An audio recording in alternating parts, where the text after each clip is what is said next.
لیا، کہا کہ اور تسلی کر لو، فرج البصر، پھر دیکھ لو نگاہ اٹھا کے، حل تری من فطور، تمہیں کوئی رخنہ دکھائی دیتا ہے؟ ثم ارجع البصر کرتین، پھر کہا بار بار نظر اٹھا کے دیکھو، اللہ ینقلب الیک البصر خاسئا وہو حسیر، تمہاری نظر نقص ڈھونڈنے میں ناکام ہو کے، تھکی ہوئی ہو کے واپس پلٹ آئے گی، جو ہے وہ پسماندہ ہو کے واپس آ جائے گی، لیکن اللہ کی تخلیق میں تم نقص نہیں نکال سکو۔ اللہ اکبر، یہ اتنے ستارے لگائے، پھر ستارے روشنی الگ دیتے ہیں، آنکھوں کو ٹھنڈک الگ دیتے ہیں، بھٹکنے والوں کو راستہ الگ دکھاتے ہیں۔ ایک ستارے سے اس نے کیا کام ہے، اور رجم شیاطین کے لیے الگ ان کی کرشمہ سازی ہے۔ تو اتنا بڑا آسمان، سب سے پہلے اس کی کاریگری کے رنگ دیکھیے، 1 فٹ کی ٹائل بغیر سپورٹ کے آپ کھڑی نہیں کر سکتے، اور اتنا بڑا آسمان بغیر ستونوں کے کھڑا کیا ہوا ہے۔ ذرا اس تخلیق پہ غور کرو، پھر اس کا جو کلر بنایا گیا ہے، پھر اس کے اوپر جو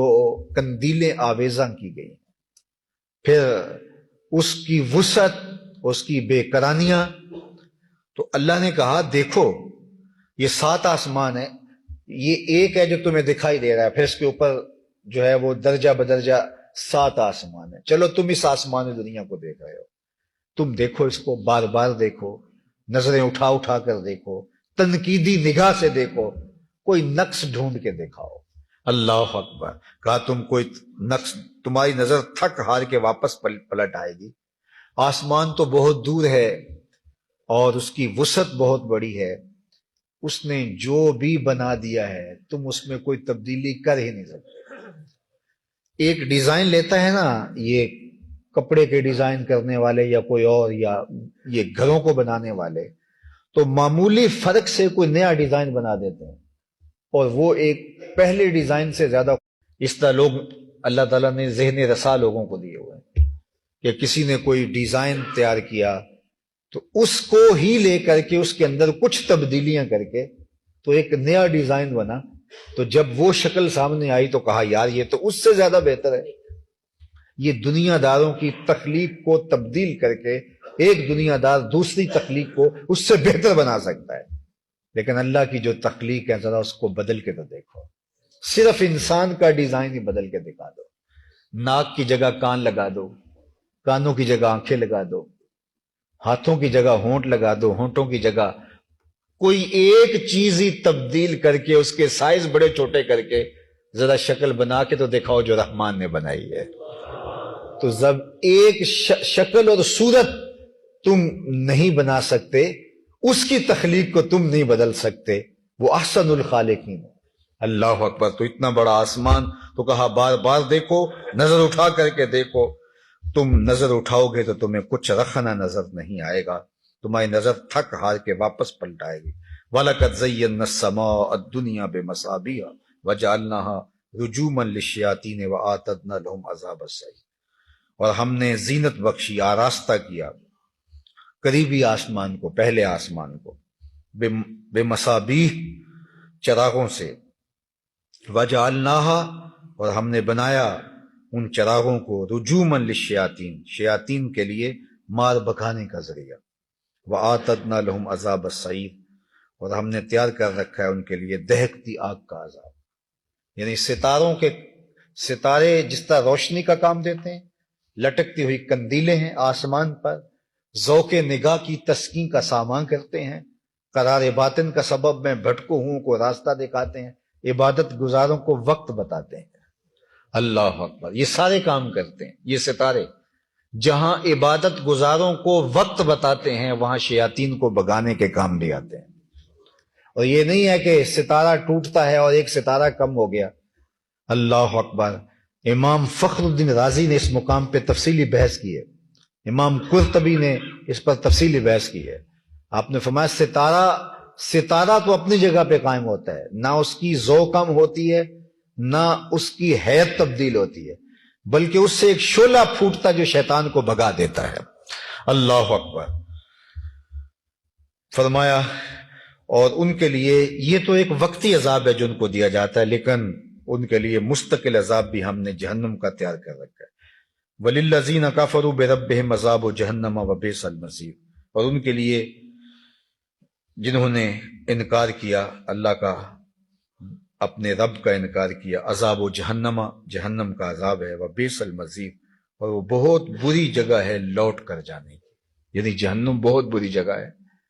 جہنم کے عذابوں کے حوالے سے حضور نے ایک دن جبریل امین سے پوچھا کہ مجھے جہنم کے عذابوں کا تذکرہ سناؤ، تو جبریل امین نے عرض کی اخف العذاب، سب سے خفیف ترین، ہلکا ترین عذاب یہ ہوگا، خفیف نہیں اخف، سب سے ہلکا عذاب یہ ہوگا کہ جہنمی کے پاؤں میں آگ کے جوتے ہوں گے، باقی اس کے بدن آگ میں نہیں ہوگا، صرف اس کے بدن، اس کے پاؤں میں آگ کے جوتے رکھے جائیں گے۔ یغلی منہما دماغہ، وہ اتنے گرم ہوں گے کہ اس کی حدت سے اس جہنمی کا دماغ پگھل کر ناک اور کانوں کے راستے سے باہر آ جائے گا۔ یہ سب سے ہلکے عذاب کی کیفیت ہے، اور جو سخت عذاب ہیں الیاذ باللہ، تو یہ ان لوگوں کے لیے اللہ نے تیار کر رکھا ہے جو اس کا انکار کرتے ہیں۔ اذا القوا فیہا سمعوا لہا شہیقا وہی تفور، جب وہ جھونکے جائیں گے، القوا ڈالے جائیں گے، فیہا اس آگ میں، سمعوا لہا شہیقا وہی تفور، تو وہ اس کی زوردار گرج سنیں گے۔ یعنی جب آگ جلتی ہے تو آگ کی جلنے سے ایک آواز پیدا ہوتی ہے، اور یہ بڑی خوفناک آواز ہوتی ہے۔ کبھی آپ نے بھٹی جلتی ہوئی دیکھی ہو، جہاں آگ کا رنگ بھی بدل کے نیلا ہو جاتا ہے، تو بھٹی پر جلتی ہوئی آگ جب بہت تیز ہوتی ہے تو وہ ایک خاص قسم کی اس کی گونج ہوتی ہے، اس کو کہا جاتا ہے شہیق۔ تو جہنم کی جو آگ ہے وہ اتنے جوش سے جل رہی ہوگی کہ اس کی خوفناک آواز سے دل دہل جائیں گے، وہی تفور، اور وہ جوش مار رہی ہوگی۔ تکاد تمیز من الغیظ، گویا وہ غضب سے، غصے سے پھٹنا چاہ رہی ہے، اس طرح لگ رہا ہوگا، یعنی اس آگ کے شعلے اس طرح بھڑک رہے ہوں گے کہ لگ جائے گا کہ یہ آگ غصے سے اس کے بھبوکے پھوٹ رہے ہیں، اور یہ پھٹ رہی ہے اتنی غصے میں، اور جہنمی کو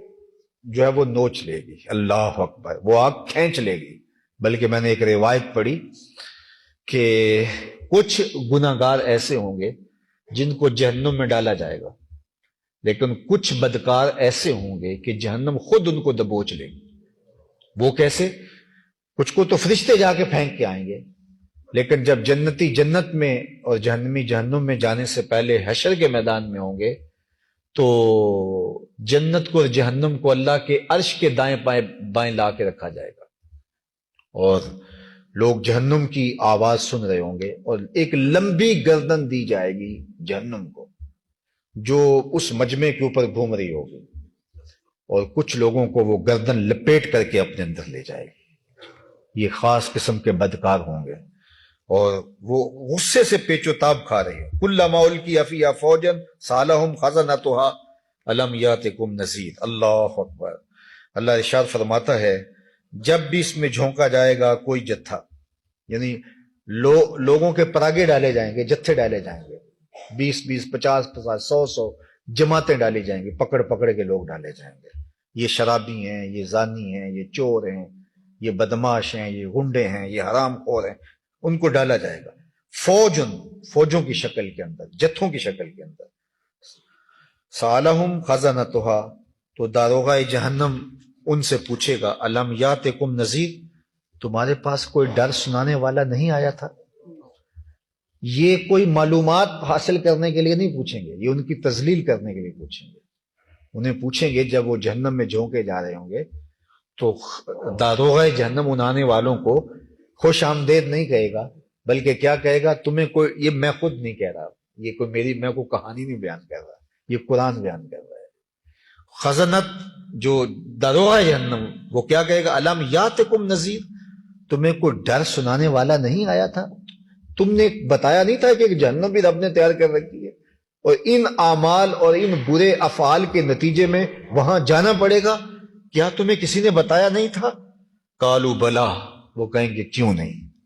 ہمیں پیغمبروں نے بتایا تھا قد جاءنا نذیر، ہمارے پاس ڈر سنانے والے آئے تھے، فکذبنا